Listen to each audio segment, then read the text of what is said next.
Assalomu alaykum hurmatli kuzatuvchilar. Bugun siz bilan infarkt miokardda kuzatiladigan 5 ta belgi haqida gaplashamiz. Infarkt miokard nima o'zi? Infarkt miokard o'sha yurak toch tomirlarida blyashka bo'ladi. O'sha blyashkani yorilib, qon tomirda qon oqimini yomonlashishi, ya'ni buzilishiga infarkt miokard deyiladi. O'sha infarkt bo'lgan zona qon tomiri yopiladi va o'sha zonadan orqa qismi qon bilan ta'minlanmaydi. Buni hisobiga ko'krak qafasida birinchi belgisi ko'krak qafasida kuchli og'riq bo'ladi.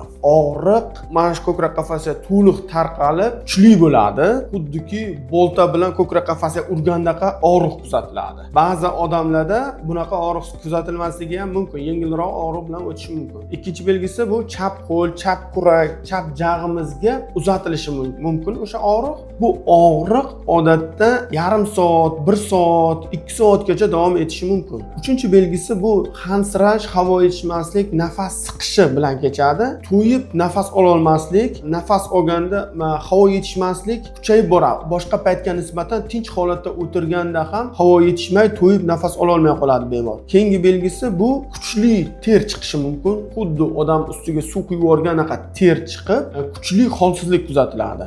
Va keyingi belgisi bu bosh aylanishi va ko'ngil aynishi kuzatilishi mumkin. Bosh aylanishini kuzatilishi sabab o'sha yurakni qisqarib berish kuchi pasayib qoladi va qon bosimi tushib ketishi natijasida bemorda bosh aylanishi kuzatilishi mumkin. Ba'zi bemorlarimizda, ayniqsa uzoq yillik qandli diabeti bor bemorlar, qariyalarda oldin infarkt bo'lgan bo'lsa, keyingi safar infarkt bo'lsa ham unaqa darajada kuchli shikoyatlar, yuqoridagi aytilgan shikoyatlar paydo bo'lmasligi ham mumkin. Og'riq bo'lmasdan turib, havo yetishmasligi, xirash bilan namoyon bo'lishi mumkin, ozgina ter chiqishi mumkin, bosh aylanish kuzatilishi mumkin. Yurak sohasida og'riq bo'lib turadigan bemorlar, u sharoitda bemorlarimiz doimiy dorilarni ichib turishadi.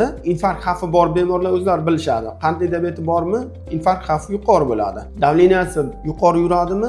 Infarkt xavfi yuqori yuradi. Yoki ko'krak qafasida og'riq bo'lib turibdi, og'riq jismoniy harakatda kuzatilyapti, bularda infarkt xavfi yuqori. Shuning uchun bunaqa bemorlarimiz doimiy ravishda qon suyultiruvchi dorilar, qonda xolesterinni kamaytiruvchi dorilar, qon bosimini me'yorida ushlab turuvchi dorilarni doimiy ravishda ichib turishadi. Qon bosimi ko'tarilib ketganda ichiladigan tez yordam beradigan dorilar ham doimiy ravishda bo'lishi kerak uyda. Karinfar, Captopril, Farmadipin kabi dorilar. Bundan tashqari nitroglitserin tabletkasi u sharoitda uyda bo'lishi kerak doimiy ravishda. Ko'krak qafasida og'riq bo'lganda til ostiga tashlaymiz, so'ramiz. Bitta tashlaymiz, so'ramiz, og'riq o'tadi yoki o'tmaydi. O'tmasa, keyin qon bosimini o'lchagan holatda qon bosimini tushirish mumkin nitroglitserin. 5-10 daqiqadan keyin yana bitta tabletka shimishimiz mumkin bo'ladi. Bundan tashqari, agar uyimizda medsestramiz bo'ladigan bo'lsa, geparin uyda bo'lishi kerak. Ko'krak qafasida o'shanaqa kuchli og'riq bo'lib turganda, geparinni venadan 1 kubik qilib ham